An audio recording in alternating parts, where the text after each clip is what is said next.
Wow, that's wonderful. Yeah, but before introducing it, like a big flag, it should be raised. Can you lift it up really high? And this time, exceptionally, make a full U-turn. Show it to Bishop Jonathan. What's there? It could be him. We will see. Okay, to the right, to Auntie Daphne, towards Auntie Daphne, towards Damien,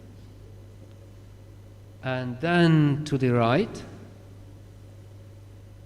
And okay, and by way of introduction, who would like to say something? Yes, we discussed some things today, and briefly, Amaya will talk about the first one this evening, and then the more special one for today, Naila will be discussing that. Are you talking about? Okay, so Naila or Amaya? Amaya.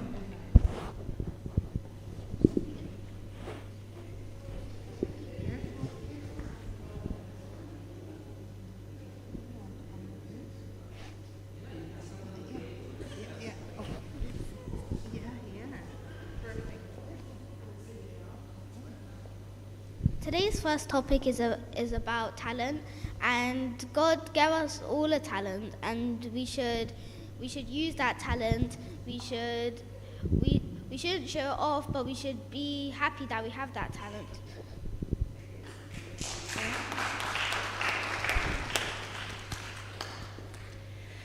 Another thing that we learnt about is Pastor Jonathan. We learnt about how much he cares for this church, and also he has this staff, and this staff represents how he is our shepherd and we are his flock. So I just want to thank him very much for all of his care and how he keeps us all united.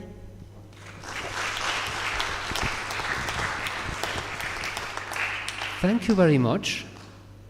Just to brief reflection, just to show to Bishop Jonathan how liturgy looks like. The adult part is over, and it's always the children's part. They contribute to our worshiping community by their quick mind and talent, and we are always given back something from them. The first thing, just two things what came to my mind, that's Bishop Jonathan. He can keep it if he wishes. It's very unique. Just let me show you very gently. Though there is no colored face here, but the bishop's face under the mitre, even in this relief, is so peaceful and calm. And this is the nature of the sacraments, that Christ is present through these symbols. So it's this is the most accurate portrait one can paint. Honestly, it should go to Tate Modern, or at least the National Portrait Gallery. And the second thought what occurred to me, that each of us has talents, as you said. Our bishop is here to confirm us that each of us are gifted Christians. And for you, our youth, each of you are very unique and very gifted Christians. It's about growth and patience and often improvisation. Thank you for this wonderful message. And please don't go away. There's a raised hand.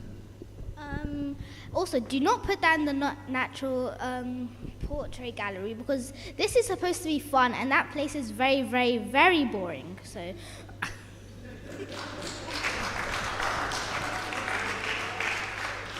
Well, that's honesty is the first Christian virtue of the youth.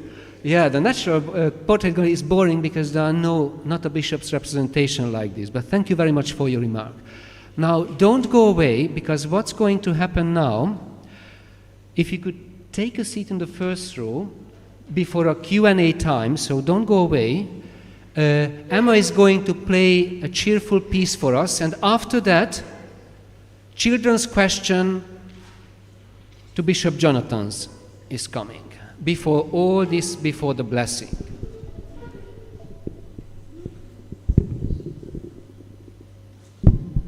As you can see, often we do some extra time because it's also a cultural outing for us.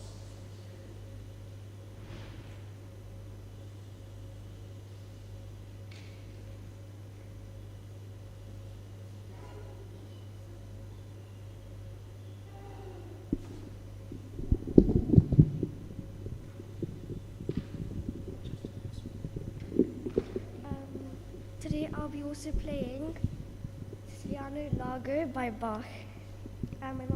This is my mom's favorite piece as well. This is her mom's, Evelyn's favorite piece as well.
please do come forward. Well, And coming forward, can I just say first of all, what an absolute morning of treats. Beautiful playing of the flute by Emily. Really enjoyed that so much. And to all of you for that wonderful, such a clever idea, making the relief, the three-dimensional figure that you've made of the bishop. And I think, I don't know whether you were in church at the time, it's gone now, but I was talking about the icon of the bishop that I was given a couple of days ago. And that's what you've created, an icon. And we see, through that image, we see the face of Christ. So thank you all so much. I'm really, and thank you very much for the beautiful words that you said. Thank you. Please pray for me as I pray for you.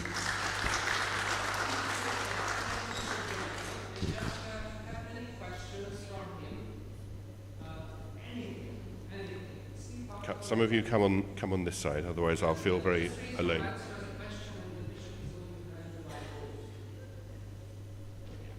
Have you played Fortnite? Like the new Fortnite season? Sorry, say it again. Have you played Fortnite? I haven't. Oh, you're Tell me missing about out. that. Basically, so you like drop in, you get a gun and then you shoot other people. Oh, God. No, trust me, it's fun. And you can crank Okay. 90s. All right. I'm not sure about that. Who's next? It's coming to you. Okay, there we go.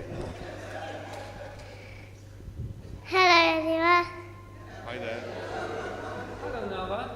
Would you like to announce that you are going to be baptized this coming Sunday Oh, next week? wonderful. How exciting. really. Thank you. Prayers for your baptism. Now, don't trip over that. Who's next? So, what inspired you to become a bishop? Did everyone hear the question?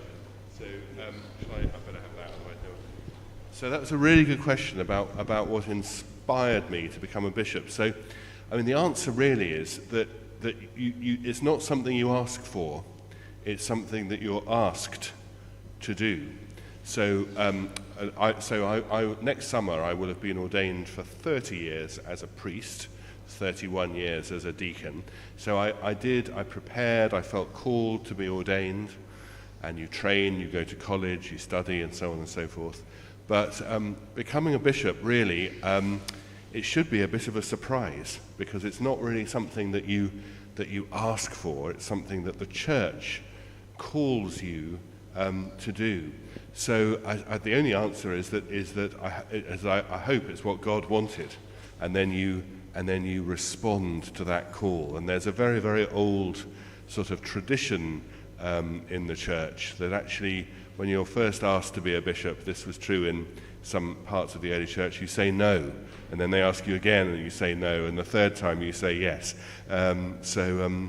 So you need the strength to respond to the call, but the call comes from the church. And when someone is ordained as a priest or as a bishop, there's a very important moment in the service when, in the case of the bishop, the archbishop, who is carrying out the ordination, says to the whole congregation, "Is it your will, is it your wish that this person should be ordained?" And you hope everyone says it is. So the involvement of the people of God in the ordination of a priest or a bishop is very important. Great question, thank you. Who's next? What's your favourite thing to do? So I think my favourite thing to do is what I'm doing now. I love coming out to parishes like St. Augustine's and being with all of you and celebrating the Eucharist. As Father said, the most important thing we do as the church is gather around the altar for the Eucharist. And so I think the most important thing that I do as a bishop is to celebrate the Eucharist with the people. There are lots of parts of being a bishop, like with all sorts of, in some ways, it's a job, same as lots of jobs, problems to solve, emails to send, meetings to attend. That can all get a bit heavy sometimes. But coming out to, when do I feel I'm really doing what I'm supposed to be doing, like now. So that's my favourite thing. Any more questions? Yeah. Do you like wearing your mitre? I suppose I've got used to it now, to wearing it in church. I don't wear it when I'm, watching telly or having breakfast. I just have to watch out for low door frames sometimes, because it's easy to crash into it. Any more questions? There we are. Did you have a question, Emily? Go on. Do you have a favourite piece of music? Wow, a favourite piece of music. I mean, it's so hard to choose one, isn't it? So, I mean, I listen to all sorts of different kinds of music depending on the mood I'm in. I love early church music, polyphony. Do you know what I mean by that? Right. So, unaccompanied music. People like Tallis or someone like that from way back in the choral tradition. But I listen to lots of contemporary music as well, yeah, all depends what mood I'm in, I suppose. Yeah, but thank you again for your flute playing. Go on, one more. So I hear that you like poetry and theatre, right? So what genre or theme do you enjoy? It's a very well-informed question. So when I was first at college, I studied English literature, and I've always kept that up. So I love going to the theatre when I get the chance. I mean, I suppose I love going to Shakespeare most of all. I mean, I find, you know, the language and the poetry and the music of the words. So if you get a really good performance of, I don't know, Antony and Cleopatra or Twelfth Night or something, I find it really spellbinding, and the language takes you away into a different world. But lots of modern theatre as well. So I went to a play recently, which was all about it was based on a true story. It was all about a medical doctor who learnt a lot about the transmission of bacteria, and so he was very keen to press for better hygiene, especially in the maternity wards of, I think it was Vienna, where he practiced in the last century. No one would believe him. No one would believe his theory. And so sadly, lots of mothers and babies were dying because they were getting infections from the doctor's hands. And that was very, very powerful drama. So thank you. Yeah.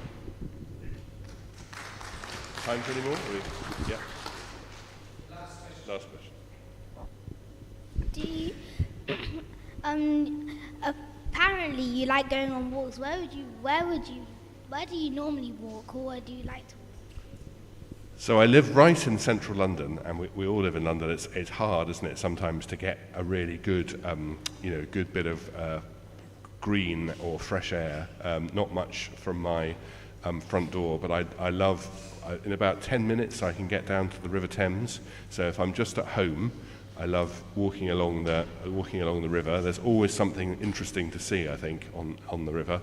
And if I can get away, then I love walking on the coast. I love walking along a coastal path on the top of the cliffs or whatever, so I can look out over the sea. So I always think, I wonder if anyone agrees with me. I always think being near water is always really good for you. And I think of baptism, and it's no accident, is it? I think that we're baptized with water because it's the sign of life, and it's the sign of refreshment. So to be on the river or near the sea, that's always good for me.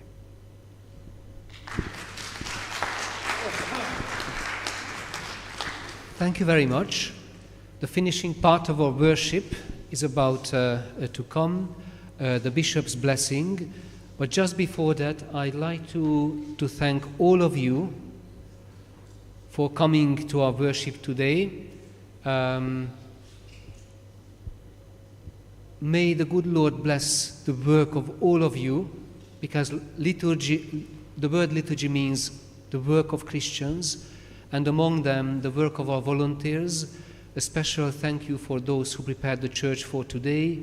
Usually it is Christine and Loris who is making the flowers. A huge thank you to the wardens, Philip and Auntie Margaret, for all the practical bits and pieces. A very warm welcome to those.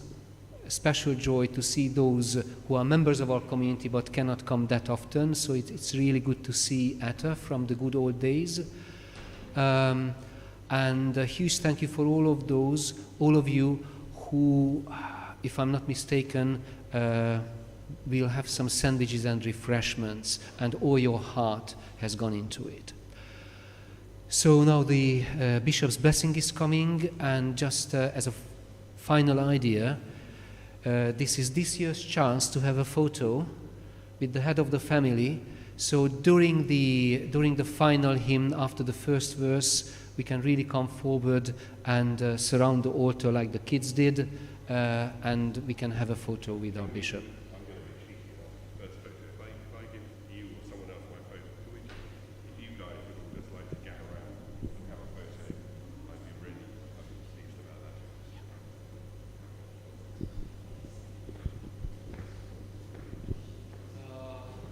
Do we have somewhere the bishop's relief? Oh yes, it's there on the altar. Do you want to hold? Somebody hold it.